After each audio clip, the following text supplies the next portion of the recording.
Boa noite, amigos. Estamos em Florianópolis, ao vivo pela internet, no Instituto de Cultura Espírita de Florianópolis, ICEF. A reunião é ao vivo, hoje é 28 de novembro de 2012. Né? Falta um mês e pouco para não acontecer absolutamente nada. Então, meus amigos, preparando energeticamente nosso ambiente, nós vamos agradecer aos queridos amigos da espiritualidade que estão presentes, nos intuindo, nos desejando uma boa reunião, que possamos sentir as vibrações amorosas, coloridas, fraternas, iluminadas, que eles despejam nesse ambiente.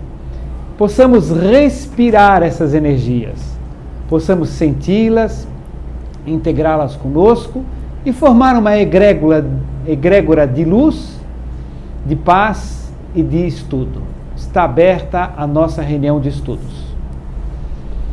Muito bem, hoje nós temos novamente, pela terceira vez consecutiva, encerrando essa sequência, futuramente virá novamente, mas essa sequência de estudos que o Dr. Júlio Gelsner, para quem não conhece, ele é cirurgião plástico, médico, e ele escreveu 3 livros sobre evolução, são sequenciais, é uma trilogia. Na primeira reunião abordou o primeiro livro, na segunda o segundo livro, e hoje o terceiro livro da trilogia, mas é aberto a questionamentos sobre a questão evolução. Então, passamos a primeira questão ou você Sim. quer fazer? Passamos? Então tá certo. Lembro que pela internet ou os presentes podem e devem fazer questões para animar a nossa conversa. Né? Então, Helena, podia ler a primeira pergunta? Sim. No processo evolutivo, o que é o mal?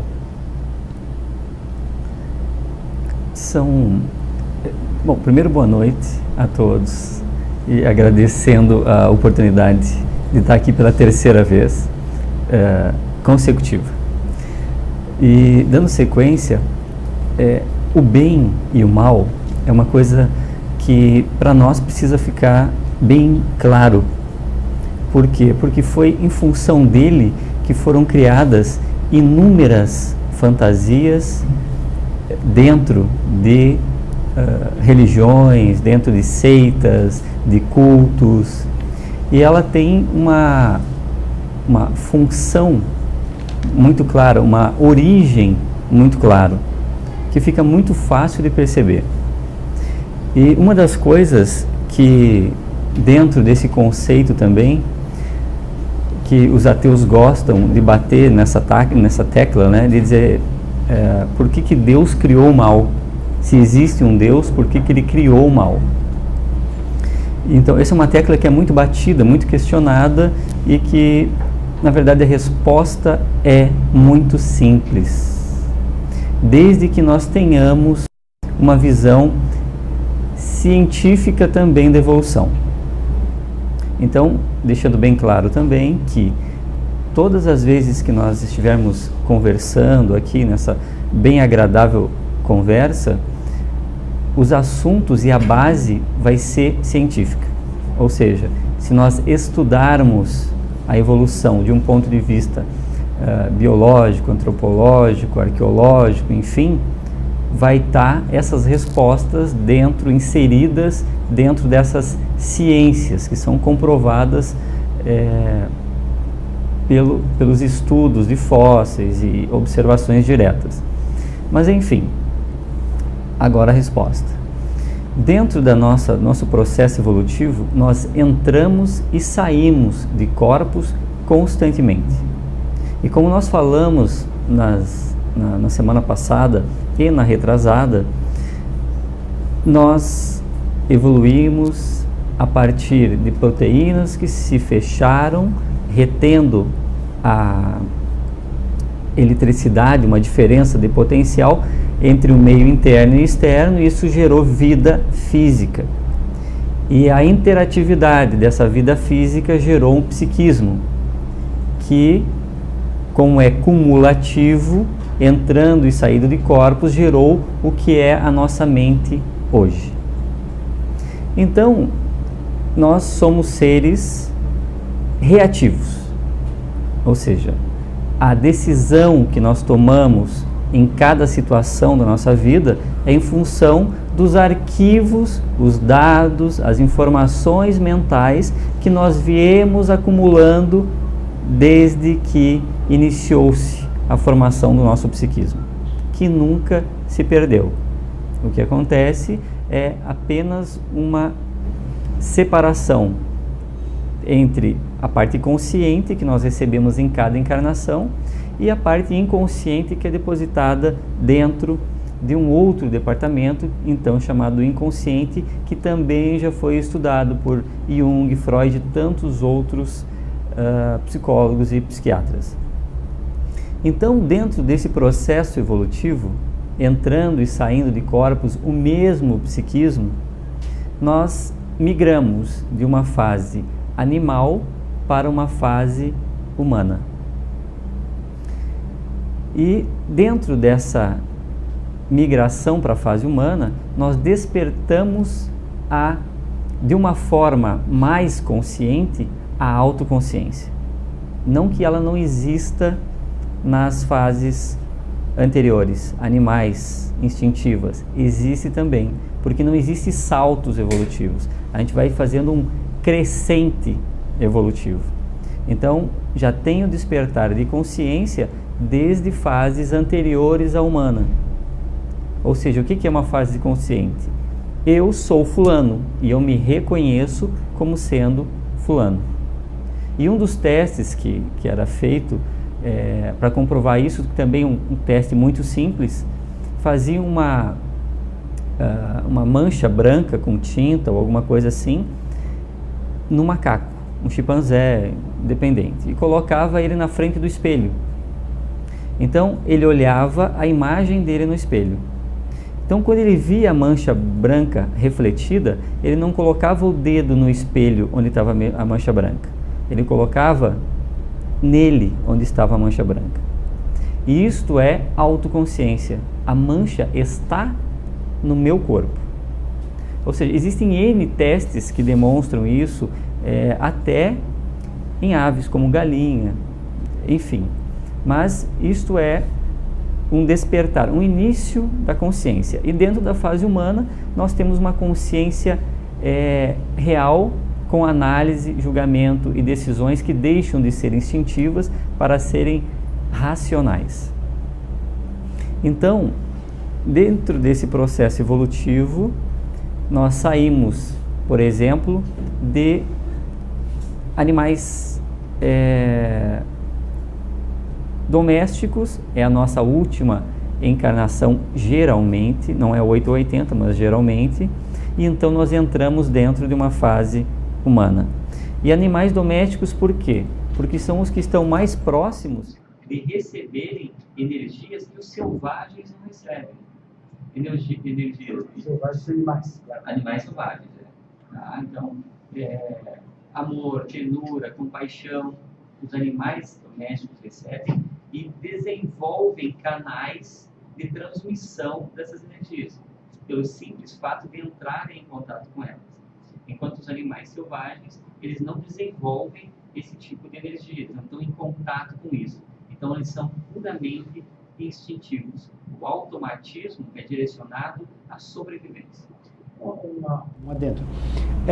Às vezes, quando se faz essas observações, esses estudos, algumas pessoas apressadamente imaginam que hoje tem um poodle, amanhã vai ser seu sobrinho, né? Eu sei que não é isso, né?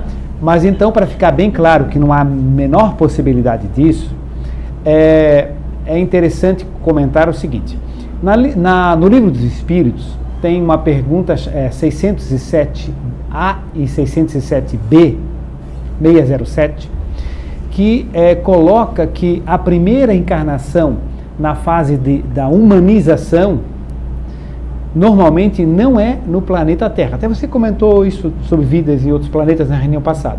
Mas só para ficar bem claro para quem não acompanhou a reunião passada, significa que a primeira fase nossa como humanos, da grande maioria de nós, não foi no planeta Terra. Quer dizer, a maioria de nós, entrou na fase de humanização em outros astros e depois reencarnou aqui já na fase humana. Outra questão é o seguinte, nós que estamos aqui, de forma nenhuma fomos poodle, de forma nenhuma fomos gato, nem cachorro, nem cavalo, nem camelo, nem canário, nem periquito da Austrália. Por quê? Porque isso são espécies atuais, contemporâneas, modernas, que já vêm há milhões de anos seguindo esse processo que o Dr. Júlio falou. O psiquismo se desprende da estruturação biológica, passa para outra dimensão e retorna.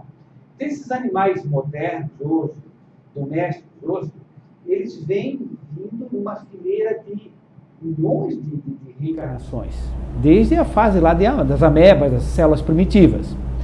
Então, nós não passamos por eles porque eles são contemporâneos nossos, eles estão na mesma época que a gente, não no mesmo nível evolutivo, mas eles são contemporâneos, eles têm a sua história e nós tivemos a nossa história. É bom deixar bem claro isso, porque às vezes as pessoas imaginam, interessante, então amanhã meu poodle pode virar um...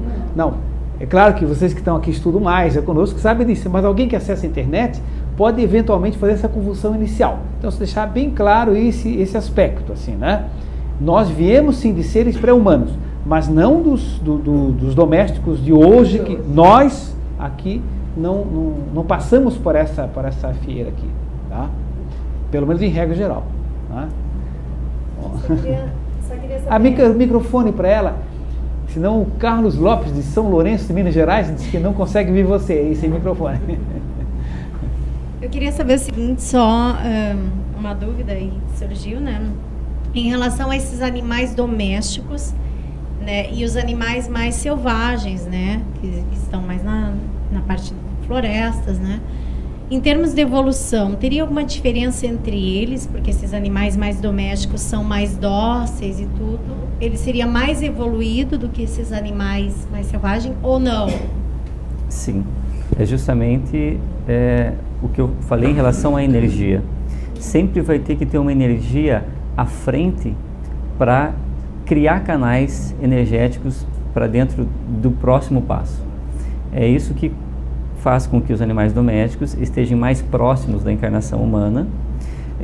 Dr. Ricardo lembrou bem, dentro do nosso orbe, a evolução, imaginem que nós entramos numa fase evolutiva humana há entre 3 e 6 milhões de anos atrás.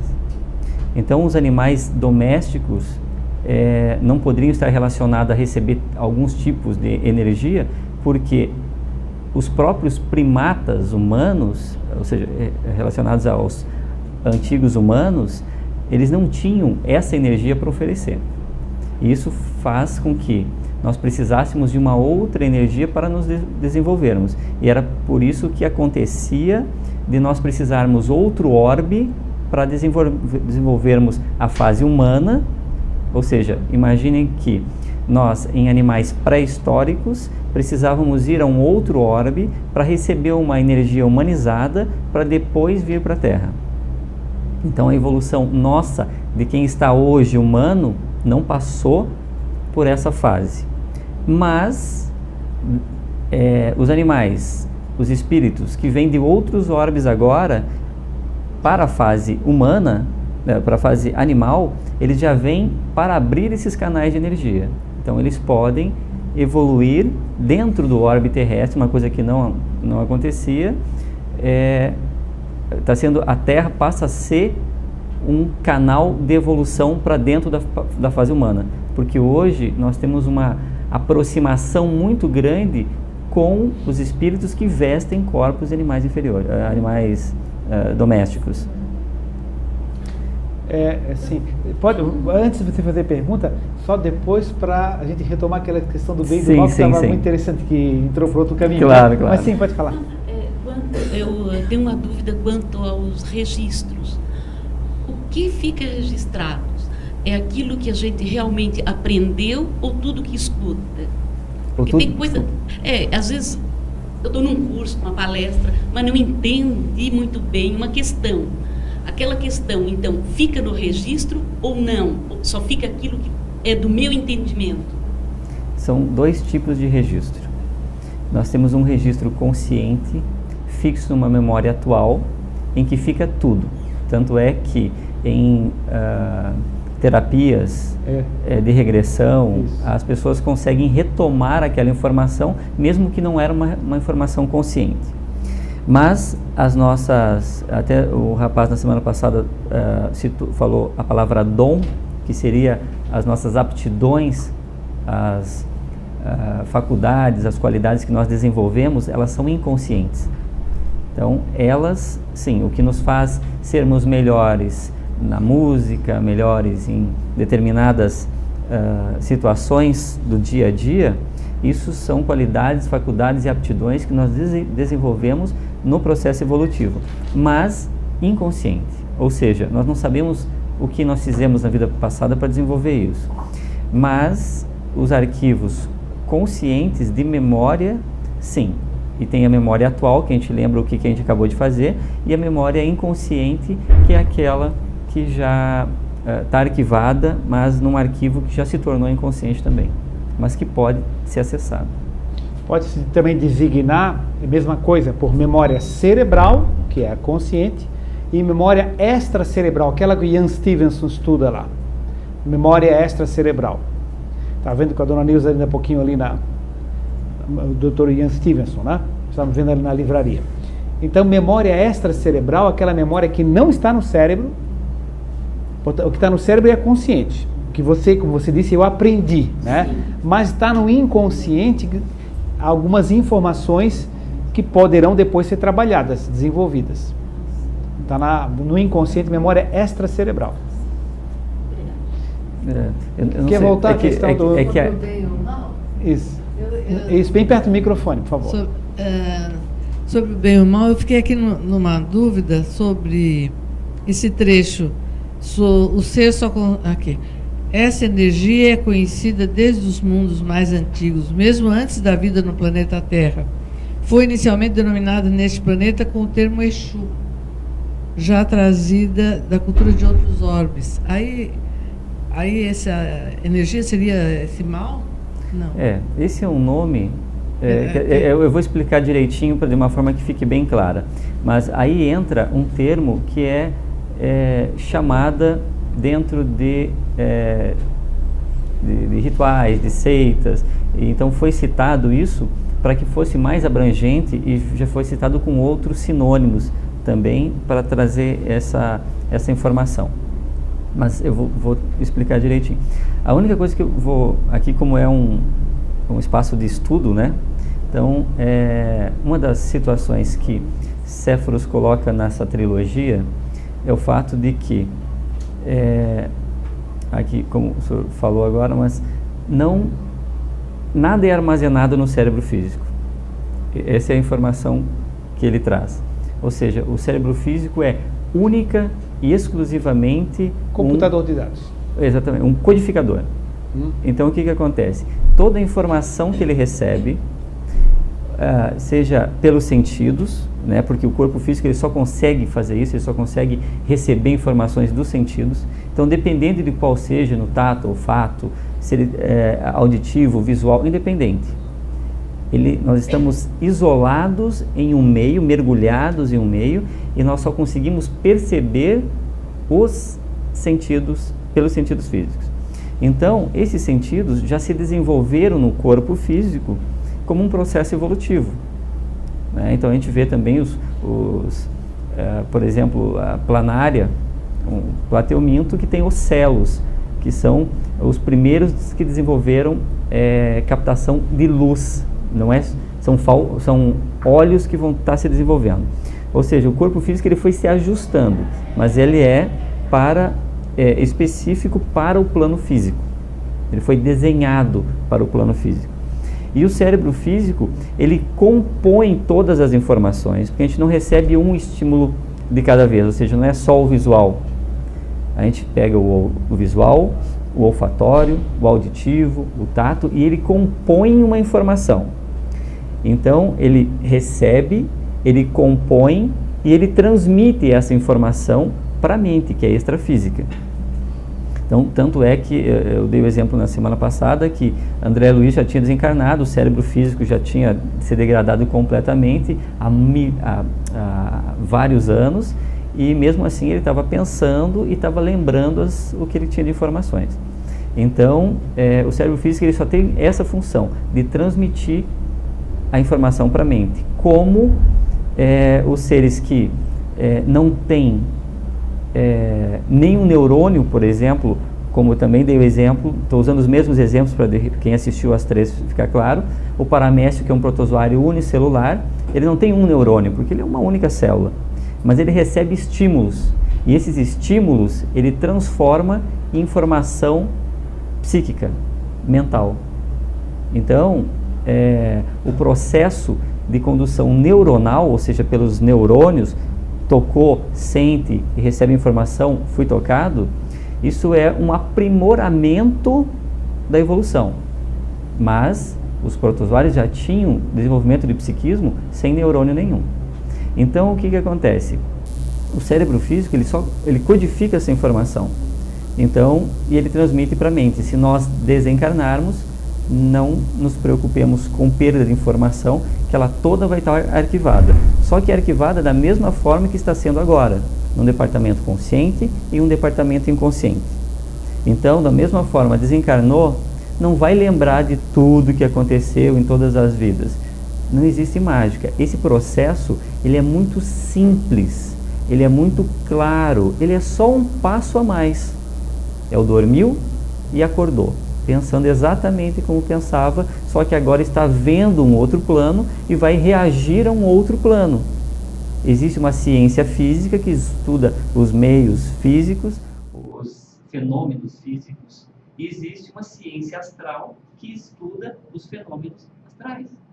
Então as coisas são simples, e isso é importante que a gente tenha consciência. O desencarnar é uma coisa muito simples, e a gente vai só passar um passo à frente.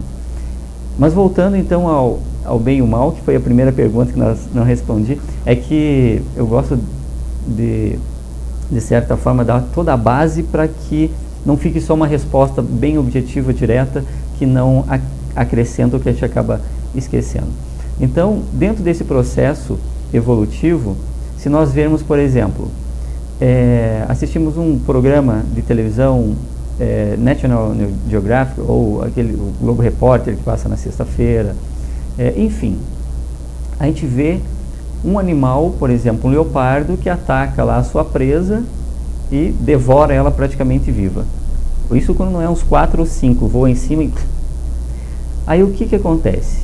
O que nós estamos vendo ali?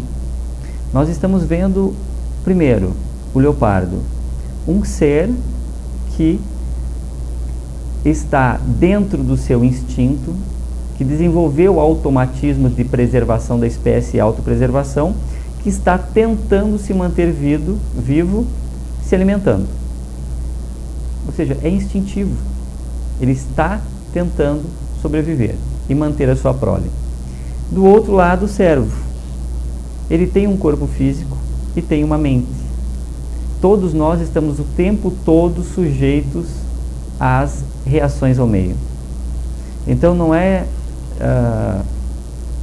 se nós vermos dessa forma o leopardo, ele não é um ser mau porque trucidou o outro praticamente vivo.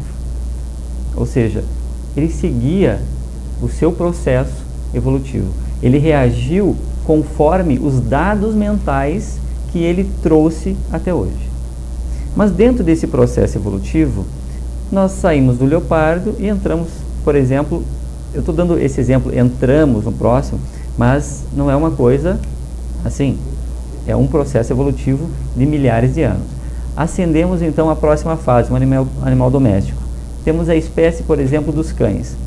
Os cães, eles têm aqueles que são dóceis, extremamente dóceis, e temos aqueles que são extremamente violentos.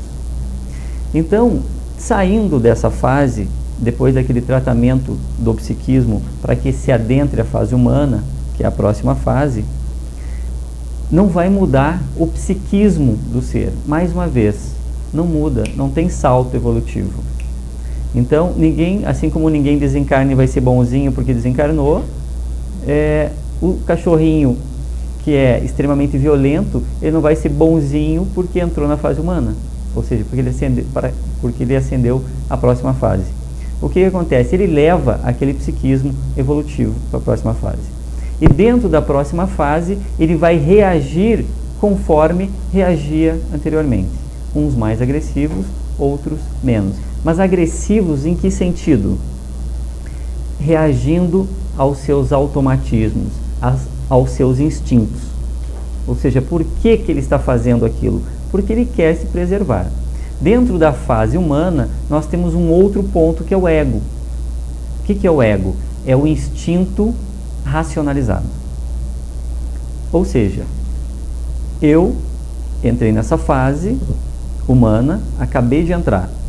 Só que eu trago muito forte aquela base instintiva. Então, trazendo isso, eu vou querer responder às mensagens que a vida sempre me imprimiu. Autopreservação e preservação da espécie. Dentro dessas fases, eu respondia de uma forma, ou seja, dentro daquela espécie. Ou seja, quando eu era um leopardo, eu pensava como um leopardo. Hoje, como humano, eu penso como humano. Ou seja, então eu adentrando essa fase, eu trazendo todos aqueles automatismos prévios, eu vou reagir dessa forma. E dessa forma, a lei que eu vou responder agora é a do ego. Eu preciso ser o melhor. Por quê? Porque é sendo o melhor que eu vou ser, que eu vou me preservar e preservar minha prole. Então, dentro da fase humana, nós adentramos uma fase em que a lei da vida, ela traz isso, seja o melhor. E sendo o melhor, que é o que nós chamamos de ego, nós vamos ter algumas atitudes que antes não tínhamos. Por exemplo, dentro de um grupo de lobos, quando o cachorro também, né, independente, existe um líder. E quando alguém tenta tomar a liderança, os dois vão lutar pela liderança. O perdedor, ele vai ser submisso ao líder. Ele vai dar os sinais de submissão. Ou seja, ele não vai ficar pensando o que eu vou fazer para tomar a liderança. Não, ele perdeu a liderança. Então está impresso nele que ele deve ser submisso. Dentro da fase humana, o ego racionalizado, ou seja, o instinto racionalizado, começa a mudar. Ele começa a raciocinar. Bom, fulano é melhor, então é ele que vai ter mais condições de se preservar e de preservar a espécie. E se isso acontece, eu preciso ser o líder. E aí começa a surgir as ferramentas, que é baseadas no orgulho e no egoísmo, e é a mentira, a traição, o enganar. E engana-se por quê?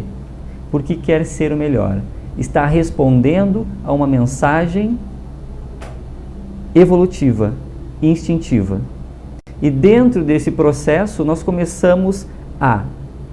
Imaginem dentro de uma balança que inicialmente o instinto é muito mais pesado, aí nós vamos evoluindo dentro da fase humana, hoje nós estamos num certo equilíbrio e daqui a pouco a razão vai ser mais pesada. Em que sentido? Nós vamos ter concepção de que somos seres espirituais. Não vamos morrer nunca. Então nós não precisamos nos preocupar em conquistar nada.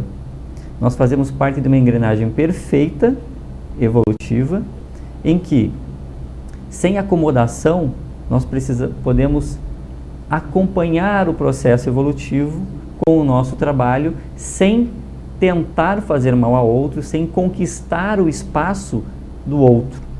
O nosso espaço vai se formando, porque somos unidades isoladas de consciência. Então, o que acontece? Dentro desse processo evolutivo, nós mantivemos aquele instinto, racionalizamos esse instinto e aí começamos a agir. E é aqui que cria-se as mazelas que eu falei. Aqui teve origem. Então vejam que dentro do processo evolutivo nós temos o desenvolvimento das nossas mazelas. E aqui, agora eu espero que fique claro, surgiu a diferença do bem e do mal. O que é o mal?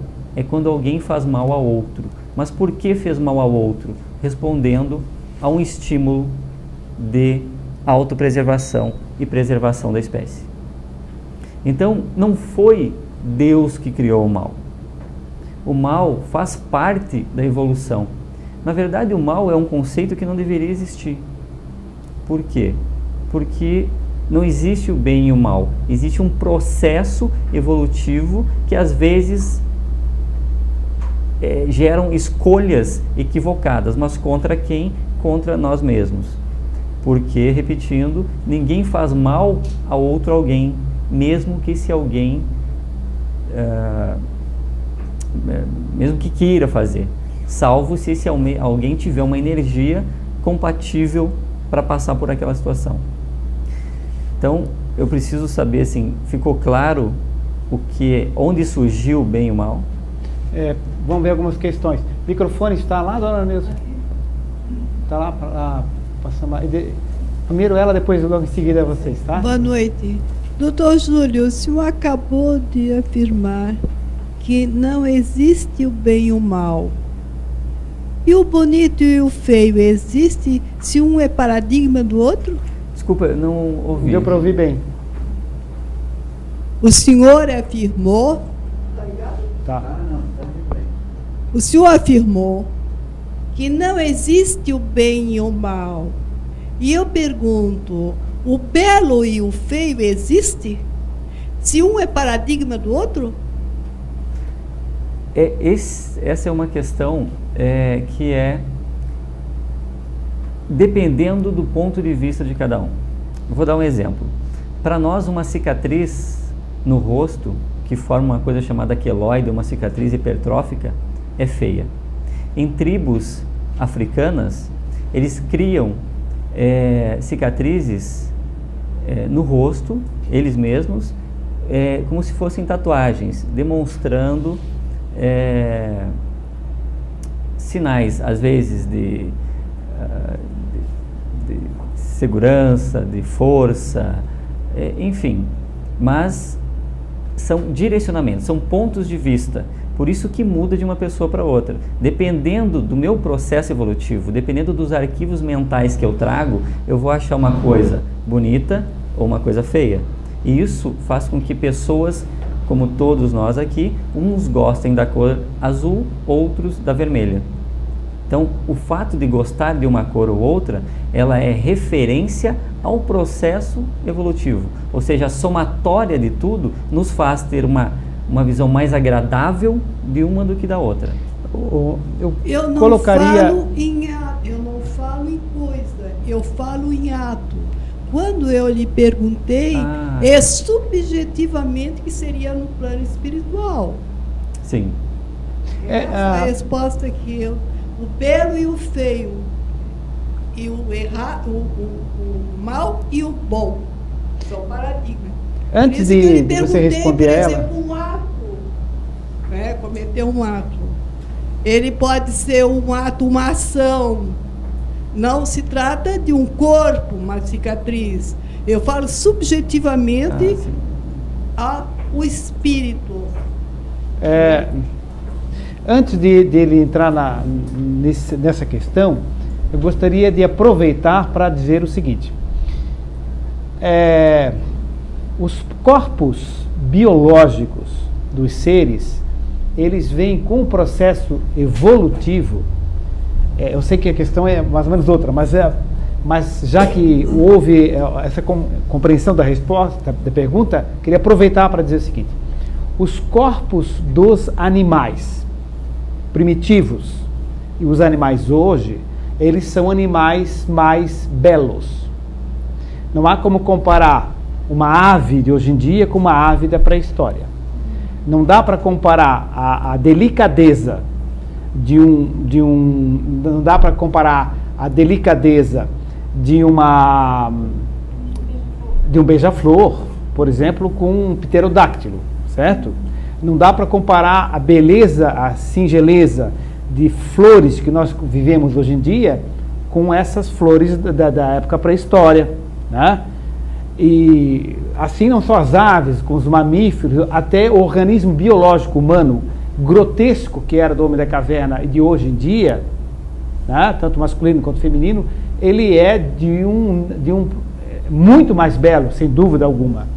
Então, além dessa questão do aspecto psicológico e das pessoas gostarem de um ou de outro, é inegável que nas indas e vindas do espírito, os retornos sucessivos, há sempre uma troca de energias do físico para o espírito, do espírito para o físico, via perispiritual, via campos astrais, campos etéricos e astrais, e isso leva a um crescimento em todos os sentidos, inclusive estético, certo? Inclusive estético. Mas, voltando à questão aí... Isso. Tá? Então, perfeita observação do Dr. Ricardo. A evolução, os corpos, eles se ajustam, se aprimoram o tempo todo. E, assim, só respondendo, também tentando responder dentro disso, mesmo assim, para nós, os corpos pré-históricos ali, mesmo os humanos, eram muito grotescos. Mas se nós pegássemos um homem pré-histórico e mostrássemos uma mulher de hoje, ele não ia gostar. Ele ia se assustar e achar estranho, né? Ou seja, para ele não seria o bonito dentro desse sentido. Para ele o bonito é aquela referência que ele tinha. Por quê? Porque tudo depende do ponto de vista da autoconsciência, das informações que tem agora, nesse instante. Então, eu acho que eu entendi a questão, mas dentro do paradigma, é sempre o que eu tento deixar claro. Os paradigmas de belo e feio, bem e o mal, são autoconcepções. Não, cada um tem a sua. Tá? Mas o mal faz parte do processo evolutivo. Bem, parece que você queria levantar uma questão, né? Doutor, boa noite. Boa noite. Como o senhor explicou que a prática do assim chamado mal decorreria de instintos, do egoísmo, orgulho, instintos que nós trazemos do reino animal, como um ser humano que não escolhe a prática do mal de uma forma totalmente consciente, mas sim, às vezes, levado por instintos, pode ser responsabilizado perante as leis divinas, com aquilo que os orientais chamam de karma. A pergunta é essa. Ótimo, perfeito. Bom, a lei do karma, ela é uma lei também baseada em autoconsciência, ou seja, tu produz a tua energia pelas tuas escolhas. É por isso que eu falei que o mal, desse ponto de vista evolutivo, ele não existe, ele faz parte da evolução. Mas o que nós temos são escolhas equivocadas. As escolhas que geram energias contra nós mesmos. E isso faz com que nós pensemos da seguinte forma: nós somos os únicos, os absolutos responsáveis pelos nossos pensamentos e atos. E a consequência deles gera uma energia. E quando nós criamos essa energia dentro do nosso campo, que é um campo mental, ou seja, não é físico, se nós desencarnarmos, nós levamos esse campo junto. Então, dentro desse campo, levando essa energia, nós vamos ter que consumi-la. Nós vamos ter que... algumas pessoas usam pagar, que eu não gosto, né? Nós dividimos, nós não gostamos disso, do pagar, mas de uma forma assim, pode ser usada, né? Mas não é ideal. Mas o dispersar essa energia que nós produzimos, apesar de dentro de escolhas.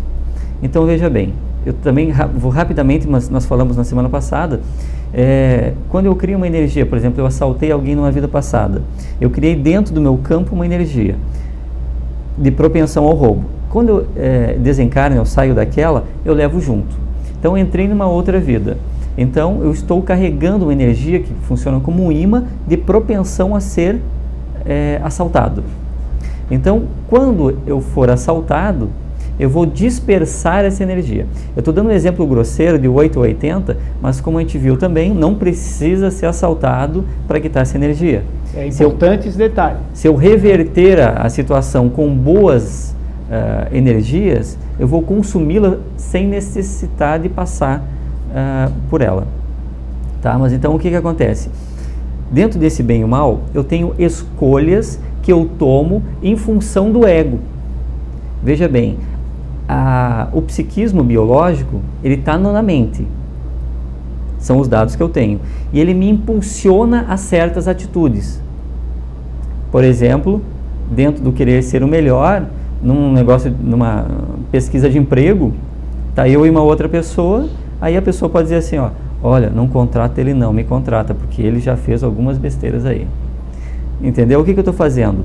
Eu estou gerando uma mentira a respeito para me beneficiar. Se eu gerei isso vai se tornar uma energia dentro do meu campo, que eu vou ter que consumir aí para frente. Tá? Então, ou seja, eu não fiz o mal a ninguém, porque eu não consegui fazer o mal a ele. Por quê? 2 caminhos. Se eu fiz isso e deu certo, é porque ele estava carregando uma energia para ser drenada também. Se ele não tiver essa energia, eu posso falar o que eu quiser, que a pessoa ainda vai reverter isso para mim e dizer, olha, o que eu não quero aqui é um fofoqueiro. E vai beneficiar ele. Então depende, os bastidores da vida física é que comandam tudo. A gente está acostumado, porque nós estamos mergulhados dentro do meio físico, a achar que todas essas informações únicas dos sentidos é que fazem o todo, o que não é verdade. Então, na verdade, o que comanda é a mente e as energias que ela gera. O que nós passamos aqui são só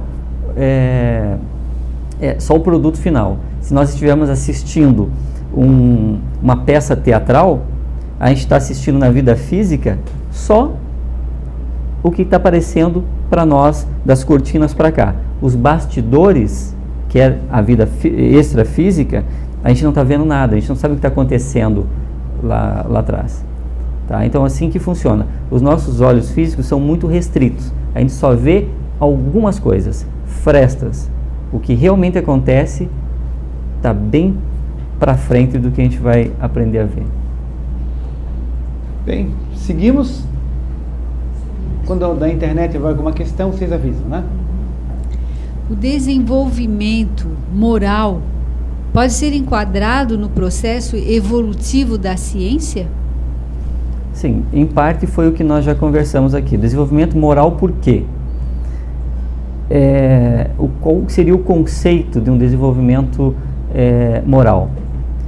É o deixar de seguir os instintos, os automatismos básicos evolutivos das fases primárias da evolução. Quanto mais nós estivermos conscientes das fases extrafísicas, do nosso desenvolvimento eterno, mais nós teremos condições de analisar as fases anteriores e tomar condutas que não nos causem problemas, não nos causem reveses, ou seja, lei do karma. Então, isso é uma das situações. Uma outra situação bem clara também é, por exemplo, as abelhas. Vamos pensar um outro caso de desenvolvimento moral, o altruísmo. O altruísmo não é uma situação da fase humana. Ela também é uma situação que vem se desenvolvendo em fases primitivas. Por exemplo, a abelha. A abelha ela tem o ferrão. E o ferrão, ela dá continuidade com as suas entranhas. Por isso que quando ela pica, o ferrão fica, mas ela vai morrer. Porque parte das suas entranhas, o intestino, aquela parte toda, vai ficar grudada no ferrão. Por isso que a abelha morre. Mesmo assim, dentro desse estado de consciência da abelha, ou seja, ela pensa como uma abelha, ela vai reagir em duas situações: autopreservação ou preservação da espécie, como protegendo a colônia. Então veja um exemplo da abelha. Ela é altruísta, é um animal puramente instintivo, automático e altruísta. Por quê? Ela sacrifica-se em pró da colônia. Se alguém for atacar, for chegar próximo da colmeia, ela vai reagir. Instintivamente, sim, mas em pró de outro ser ou de outros seres. Então vejam que esse desenvolvimento que é moral, que deu origem às religiões de uma forma fantasiosa, ela é explicado pelo desenvolvimento evolutivo. Pé no chão, que a ciência está deslumbrando nesse momento.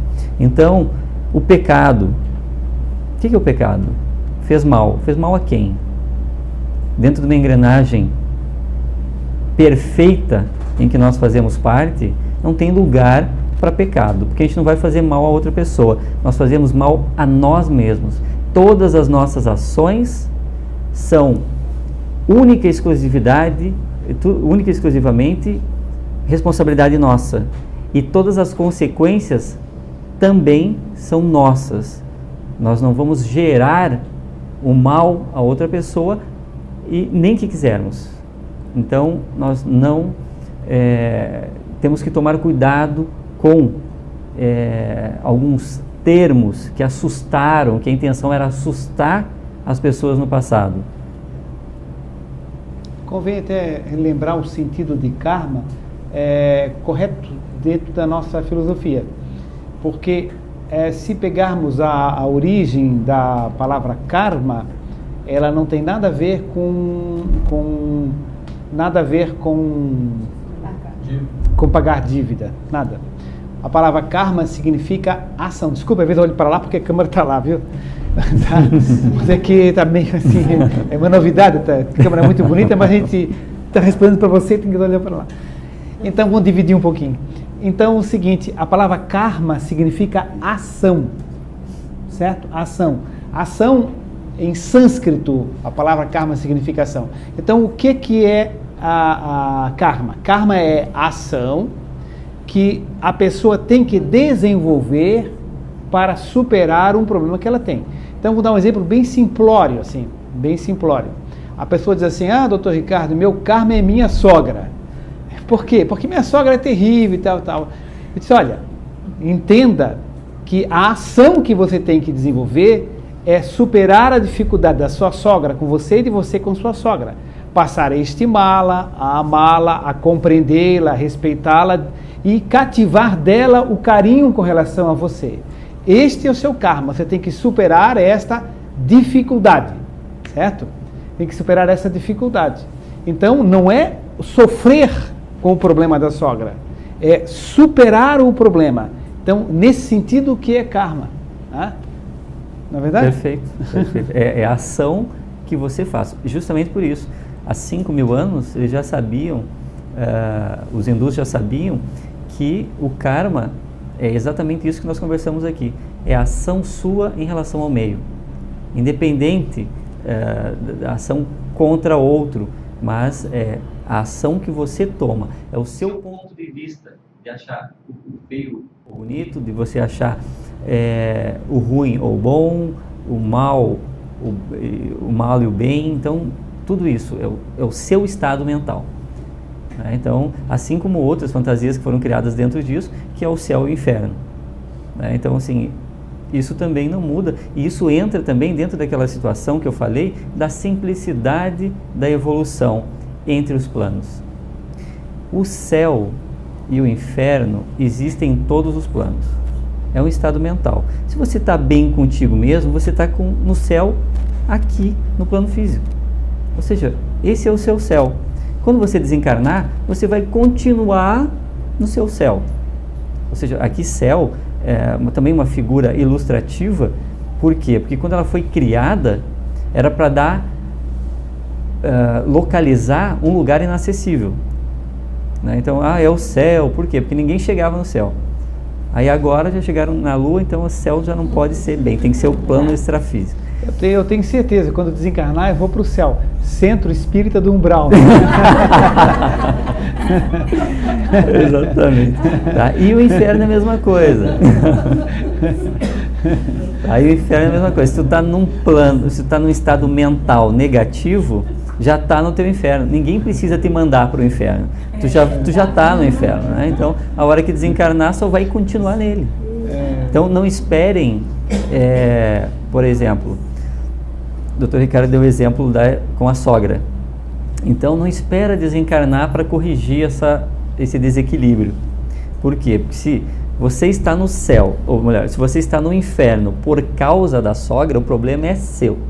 Você que está dentro do seu karma, ou seja, da sua ação, te colocando lá. Porque se você mudar o seu conceito em relação a ela, ou seja, aceitá-la sem mudá-la, você vai para o céu. Ou seja, não vai precisar desencarnar. Espero que eu tenha sido claro nessa colocação. No caso da minha sogra é só um exemplo. Muito bem, vamos adiante.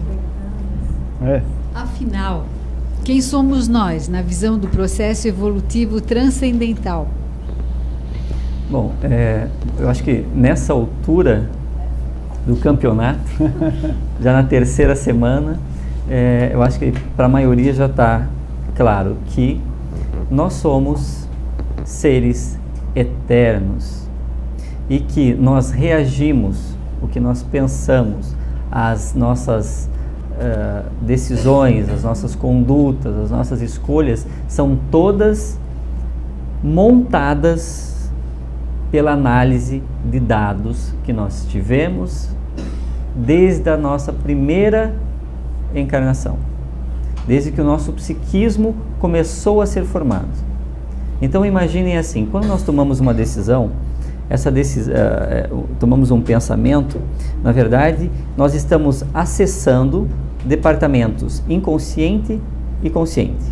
Então primeiro nós vamos no consciente rapidamente, porque o acesso é mais rápido, e aí nós vemos, já passei por essa situação antes?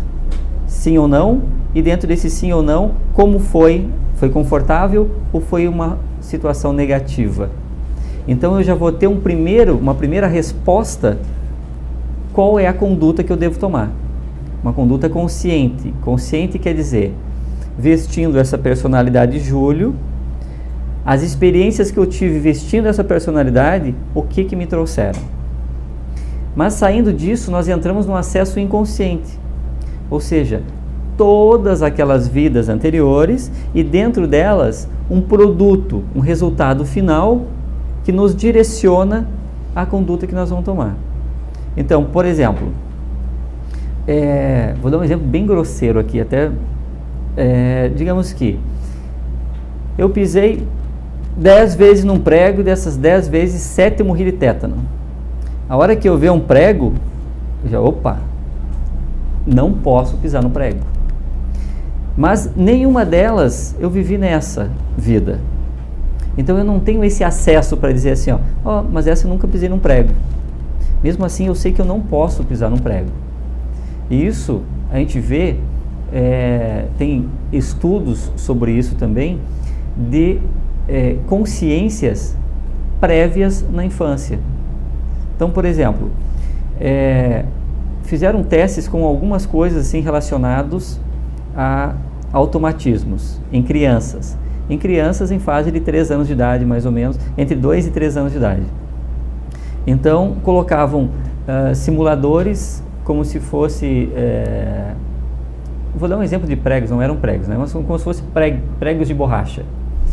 E soltavam as crianças. Então as crianças, elas não se aproximavam daquilo ali, mas elas também nunca tinham furado o pé num prego, e com 2 anos de idade é mais difícil que já tenham tido aquela informação para dizer assim, meu filho, não pisa num prego porque senão vai machucar, alguma coisa assim.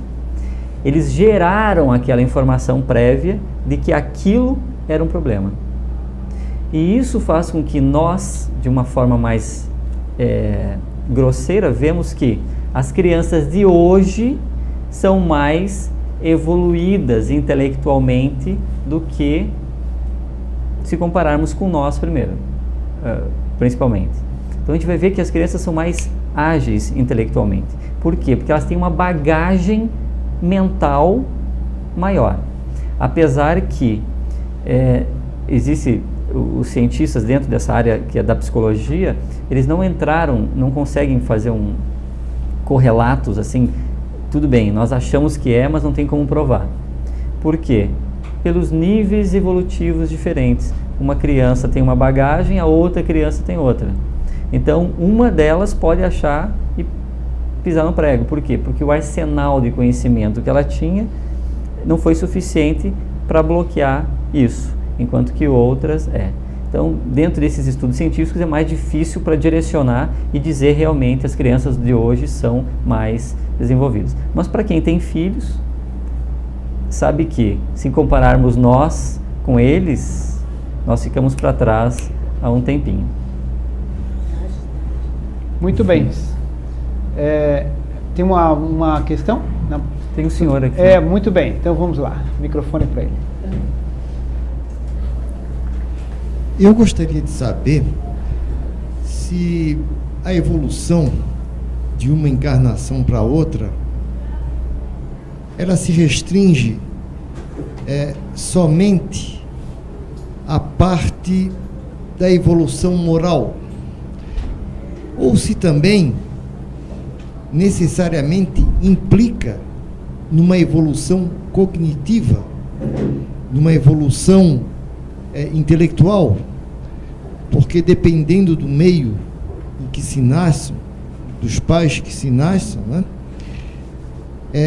e até de famílias, normalmente até por uma questão de DNA, vai haver mais uma evolução e uma capacidade cognitiva em certas pessoas, mas que necessariamente não significam que essas pessoas sejam moralmente evoluídas.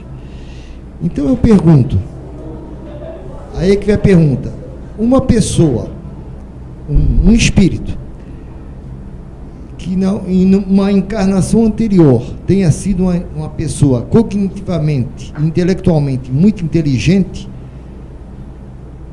ela possa nascer numa encarnação futura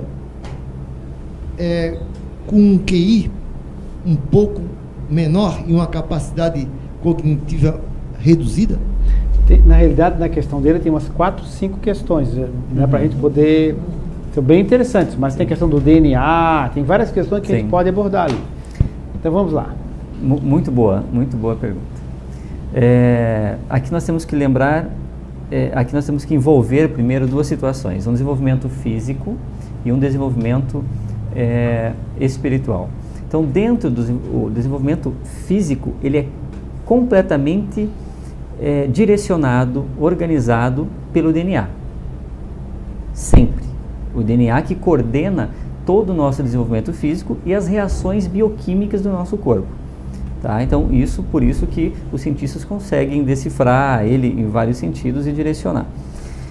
No entanto, esse DNA ele é trabalhado pela mente anterior, ou seja, o espírito ele é um molde do próximo corpo físico. Mas quando a gente fala isso, é por quê? Porque ele molda a nível de DNA. Ele muda alelos do DNA, quando são necessários, transformando aquele corpo, geralmente, para uma condição melhor, em nível evolutivo. Salvo quando nós entramos na lei do karma. Vou dar um exemplo. Um médico obstetra, muito inteligente, gastou grande parte da sua vida fazendo abortos. Então, dentro desse mecanismo, ele estava fazendo mau uso do seu cérebro físico como transmissor. E até tem um capítulo do livro que chama Somos Seres Sagrados, que ele detalha bem essa informação. Mas nós temos uma parte extrafísica, que é o perispírito, ou corpo astral, dependendo do ponto de vista. E quando nós lesamos a parte física, lesamos esse corpo astral, ele também vai moldar um problema no próximo corpo físico. Então, voltando ao exemplo do médico que faz aborto, ele lesou o seu cérebro na sua parte extrafísica, ou seja, no corpo astral.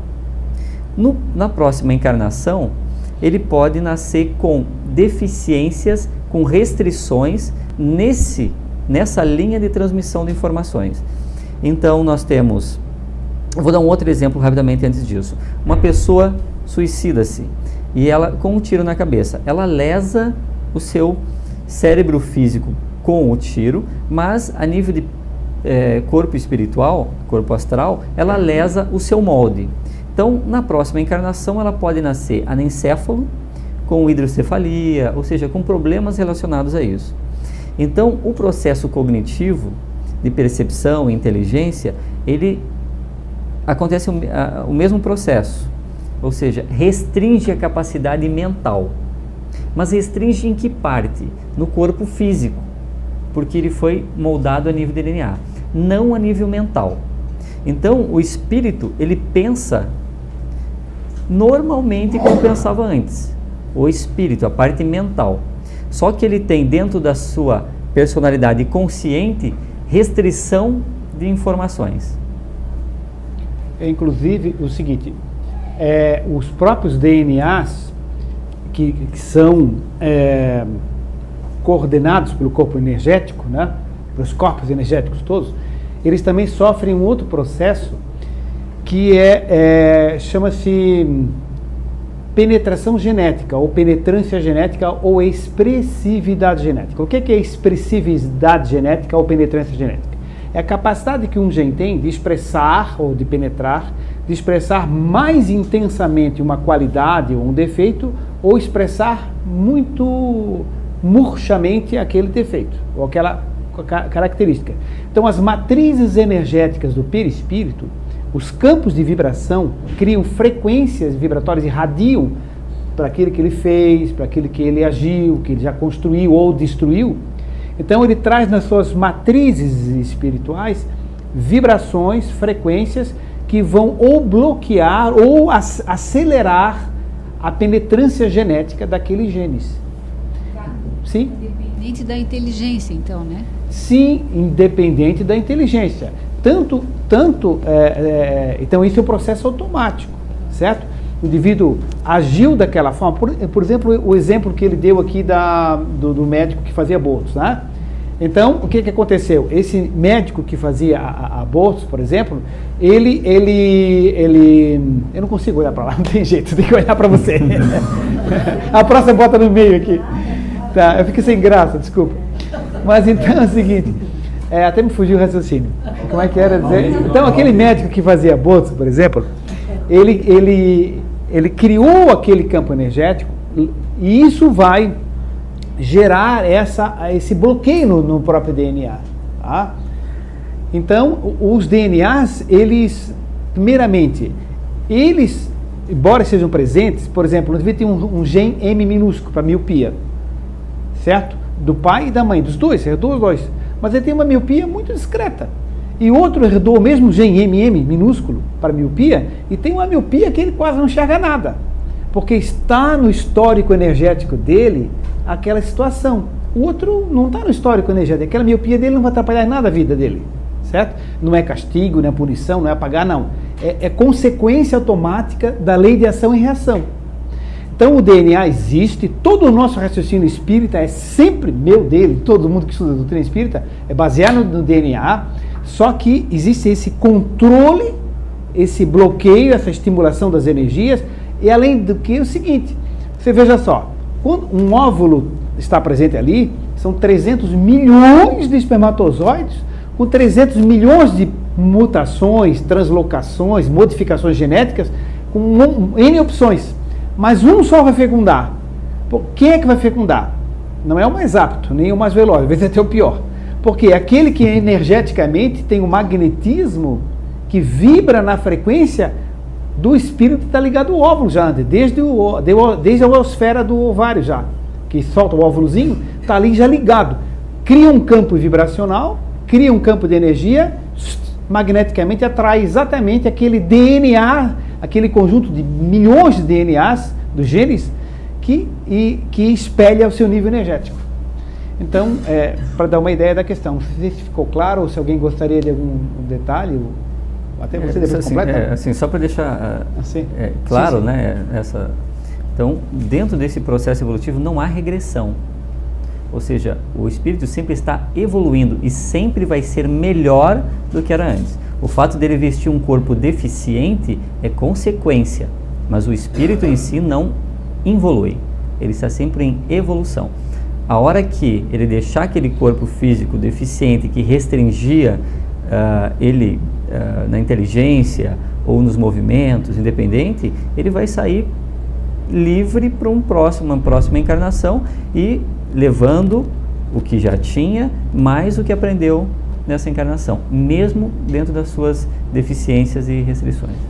Embora às vezes possa levar um tempo lá para poder recuperar, como ele falou, Sim. que não é num estalo, né? Ele leva algum tempo para se restabelecer no astral, mas depois desse tempo, sim, ele vai adquirindo a sua consciência, né?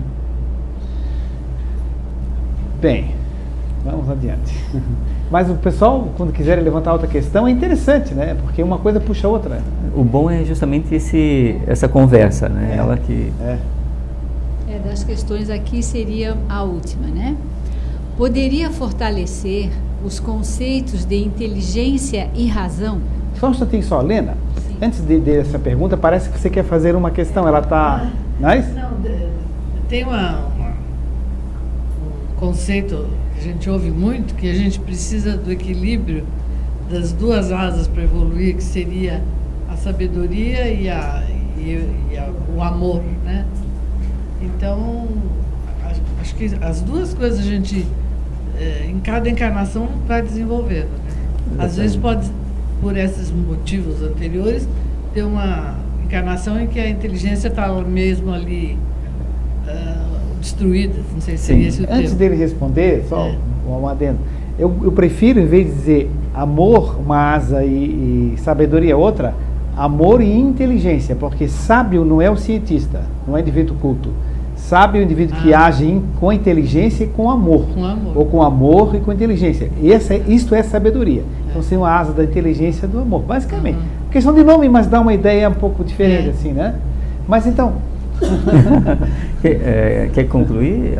Não, então é isso. A gente pode, em alguma encarnação, não estar com essa parte do conhecimento prejudicada por esses motivos anteriores, mas é necessário, né? Sempre. Exatamente. Os dois caminhos, né? Nós estamos interagindo o tempo todo. E dentro dessa interação, por algumas escolhas, nós nos restringimos a evolução, por exemplo, como o senhor deu exemplo, passamos uma encarnação toda restringindo o processo intelectual porque tomamos uma escolha equivocada numa vida anterior. Microfone para ele. Isso. Doutor, voltando um pouco sobre a temática do karma, mas não na mesma perspectiva, desdobrando outro raciocínio. O senhor falou assim que o que move a nossa vida está nos bastidores, que a questão física é só assim, a ponta do iceberg, digamos assim. Então, assim, nossas ações mentais, em termos assim de desequilíbrio no corpo mental ou de geração de karma, nossas ações mentais, elas são mais importantes do que as ações físicas? Elas trazem repercussão maior ou não? Por exemplo, se eu matar uma pessoa fisicamente ou matar pelo pensamento, digamos assim. Ótima pergunta. Então, uma pergunta que... pensamento forte. Ótimo. Então, veja bem. Primeiro tem-se uns trabalhos em que é feita uma ressonância magnética funcional, em que mede a atividade cerebral. E dá uma maçã para uma pessoa comer. Dá uma maçã? Uma maçã. Ela come a maçã. E aí mede-se a atividade funcional. Aí depois fala para ela, imagine comendo a maçã. Ela se imagina comendo a maçã. Ativa-se as mesmas áreas cerebrais. Isso é ressonância magnética funcional. É um aparelho físico. Mas como funciona? Eu sempre insisto numa situação. Nós estamos aqui e não aqui. Então, quando eu penso alguma coisa, o pensamento vem vibratoriamente até o cérebro físico, aqui é codificado uma mensagem neuroendócrina, e aí eu vou manifestar a minha informação. Ou seja, eu já gerei a informação no plano mental. E isso é um ponto assim, não precisa manifestar para que gere uma consequência. Porque se precisasse manifestar fisicamente, os obsessores desencarnados iam estar dizendo, pô, então eu estou livre dessa, posso fazer o que eu quiser, porque eu não tenho um corpo físico para manifestar, né? Ou seja, não precisa manifestar fisicamente e nem astralmente para que se tenha uma consequência. Imagina assim, nós somos energia. Quando eu digo energia, vamos imaginar assim, um sol. E em volta desse sol tem um campo de energia. Então, nós somos isso, exatamente isso. O fato de nós estarmos vestindo um corpo físico, etérico, astral, independente, é consequência. Então, quando eu falo, ele vem daqui, manifesta, vocês ouvem. Vocês ouvem, vem daqui, aqui, vai pro mental. Esse é o mecanismo, mas o núcleo é mental. Funciona da seguinte forma. Imagina um teatro de marionete. Eu estou aqui com as minhas marionetes, o Dr. Ricardo está ali com as dele, e aí eu digo, eu vou bater nele com a minha mão. Puf. Ou seja, eu gerei o pensamento, eu mental. O que eu fiz com a minha marionete foi consequência do que eu já gerei. Então, é da mesma forma.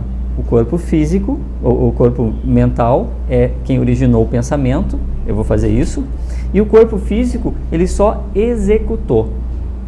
O corpo físico é a marionete. Então nós temos que tomar cuidado para não acharmos que nós somos a marionete e não quem controla a marionete. Ou seja, da mesma forma, nós não podemos achar que nós somos o ventríloco, ou que nós somos o boneco do ventríloco e não o ventríloco, né? Então, se nós temos o bonequinho sentadinho aqui, então ele só vai falar o que nós queremos que ele fale. Então, não podemos achar, porque a marionete vive dentro do seu palco, que nós somos a marionete. E nem que o ventríloco vai, que o boneco vai falar o que ele quiser. Tá? Então, esse é um ponto importantíssimo de concepção de quem somos nós realmente e a nossa interação com o meio físico. O meio físico é puramente de manifestação. Tem uma questão lá? Júlio, perfeita a tua explicação, mas uma pergunta. Pensamos no mental, rebaixamos ao corpo físico e ele reproduz. Mas o corpo físico também trabalha com eletricidade e eletromagnetismo. Onde há movimento de cargas elétricas, há magnetismo e vice-versa. Veja bem, para você gerar uma energia, uma determinada energia, se você pensar no mental, mas ativar o corpo vital, a energia vital, que está abaixo do mental, não vai acentuar essa energia que tu possa gerar a outra pessoa? Não seria um mecanismo conjunto também? Ele seria um segundo estágio desse direcionamento de energia, por exemplo, de amor ou ódio, porque o coração, além de bater, cria pulsos elétricos, ele cria campos eletromagnéticos, que as pessoas sentem. E isso quem gera é um corpo elétrico físico. Exatamente. Então... Ótima pergunta. Então, mas aqui vem uma situação que é importante da concepção da energia elétrica física. Por isso, eu tinha dito também que existe a ciência física, a ciência astral. Por quê? Porque dentro dessa geração de eletricidade, hoje existe, por exemplo, que nós já tínhamos até comentado, existe, em vez de eletrocardiograma, magnetocardiograma. Ou seja, ele mede a carga o campo magnético do coração. E então faz-se uma leitura daquilo, ou seja, para ver se o coração está trabalhando bem ou não. É um exame como um outro, como um raio-x de tórax, como um eletrocardiograma, independente, é um exame. Mas mede aquele potencial elétrico gerou em relação a um campo. Essa é uma das concepções. Só que, como o Luciano falou, de uma forma bem interessante, o que a eletricidade física gera nas nossas condutas? Ação. E o que a eletricidade astral, ou seja, o magnetismo astral, gera no corpo astral? Deformidade. Então veja só, o campo astral, o corpo astral, ele é vibratório. Ele tem uma vibração muito sutil. Ou seja, imagine ele vibrando todo um campo, imagine um campo de energia com o corpo astral vibrando dessa forma. Quando nós fazemos alguma coisa, uma escolha equivocada, que é o que nós chamamos de fazemos mal a alguém, né? Ou seja, uma escolha equivocada para nós mesmos, nós desequilibramos aquela vibração. Então imagine assim, a vibração sutil, só que na verdade é o inverso, porque ela é muito mais rápida. Mas eu estou fazendo assim para ficar mais fácil para entender. E imaginem que o processo de executar algum mal a alguém, ele é assim. Então, por exemplo, imaginem toda essa energia aqui. Se eu xingar alguém, o meu processo elétrico, físico, ele está, como consequência, está vibrando e desajustando a energia, a frequência vibratória do corpo astral. Dentro aonde? Daquela cópia astral que vai ser o molde do próximo corpo físico. Então aqui nós adentramos naquela resposta anterior. Quem está pensando, planejando fazer alguma coisa contra alguém, está gerando para si mesmo um desequilíbrio naquela estrutura astral referente ao que ele está pensando. Então, imagina o corpo físico, o corpo astral, ele tem a mesma forma do físico, e quando eu estou pensando, ele está desequilibrando exatamente o desenho que seria do cérebro astral, cérebro parafísico, ou dessa parte correspondente do corpo astral.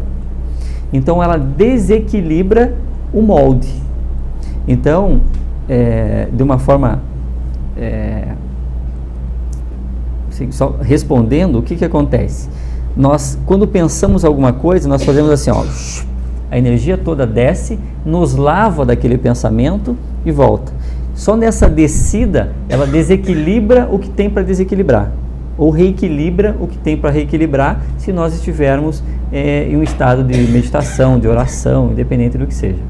Então, ela vai por camadas, ela vai alterando a frequência vibratória do físico, do etérico e do astral.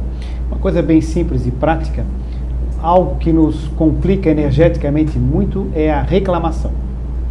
Entende? Então, a gente pode ver um problema, se a gente vai ajudar, a gente interfere. Se a gente não vai ajudar, não reclamar. Certo? Se é útil a sua reclamação, reclame, atue e trabalhe. Mas para que ficar reclamando do governador, do prefeito, do deputado, não sei mais o que, do técnico da seleção, e não sei mais o que, do técnico do teu time, e por aí vai. O pessoal passa o dia inteiro reclamando, entende? Isso é uma coisa muito simples, gente, muito prática do dia a dia. É como a gente se desarmoniza sem necessidade, certo? Então, muito melhor falar que tem um céu tá azul, que chovendo, que bom para reservatório d'água da cidade, que bom que lava as ruas, e que bom que ainda é bom para a plantação, né? Não ver que droga não trouxe guarda-chuva, né? Mas é uma coisa prática, a gente tem que ver a questão também do dia a dia da gente, é isso aí.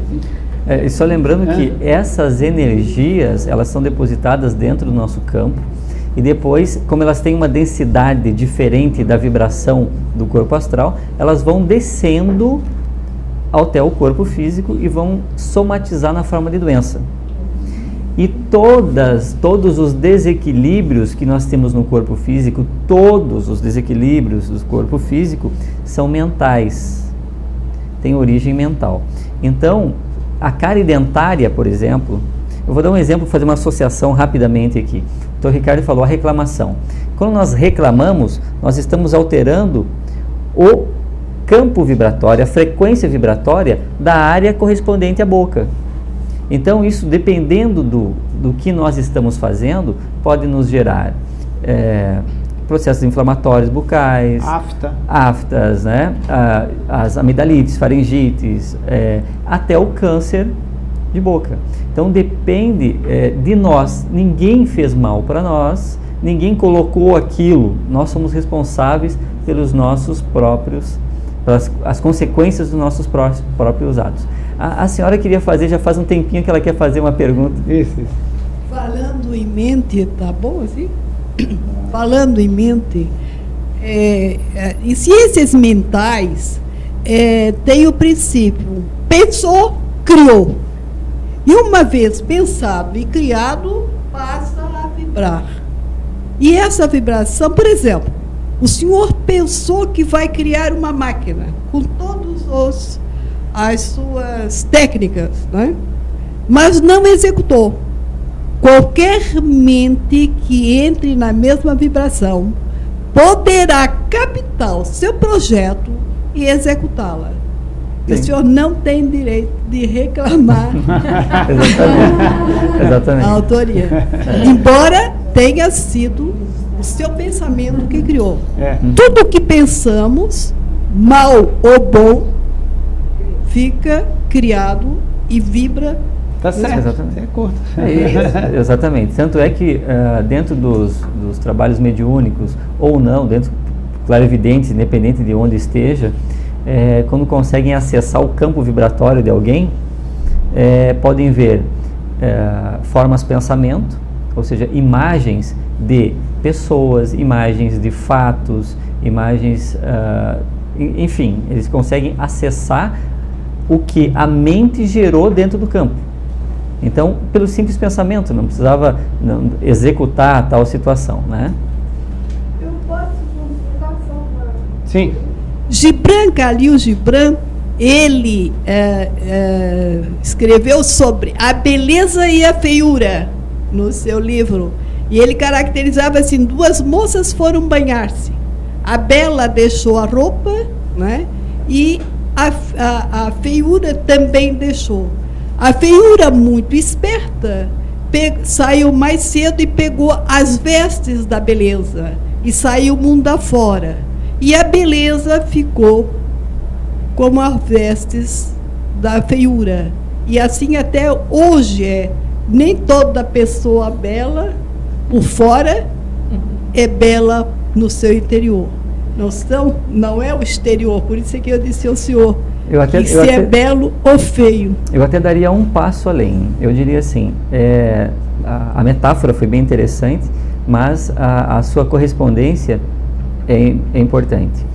O que para nós hoje é belo, ele pode trazer muitas complicações para as próximas encarnações. Por quê? Porque o belo ele está associado a muitos desvios. Então, uma mulher bela hoje, ela pode entrar dentro de pensamentos sexualistas, ela pode entrar dentro, estou falando tanto homem como a mulher, né? Mas vou dar um exemplo. Por quê? Porque o sexualismo hoje está em moda na televisão. Deixa ele falar um pouquinho agora. Tá, então assim, não, eu entendi o que a senhora quis dizer, só estou falando de um outro ponto de vista agora. Então, é importante por quê? Porque nas encarnações, por mais que de um ponto de vista físico as pessoas queiram dizer assim, como é bom ser bonito, antes de reencarnar, se já passou por uma situação em que a beleza lhe atrapalhou uma encarnação inteira, ou seja, teve um desvio grande e vai ter que gerar novas consequências, o espírito opta por não ter traços belos. Então a beleza física nem sempre ela está associada com a beleza interna e vice-versa, dentro desse ponto de vista. Bom, nós estamos no final da reunião. A adoção é um ato belo, já o crime é um ato feio, é um ato ruim, é um ato mau. A adoção é um ato bom. Eu entendo assim, posso estar errado. Não, mas todo mundo entende assim, né? Quem não entende assim que crime é um ato belo? Tudo bem. Mas vamos adiante. Então, muito bem. Gente, então nós vamos, são 9h30, nós vamos então encerrar a nossa reunião. Eu vou pedir para a Lena fazer um breve encerramentozinho, tá?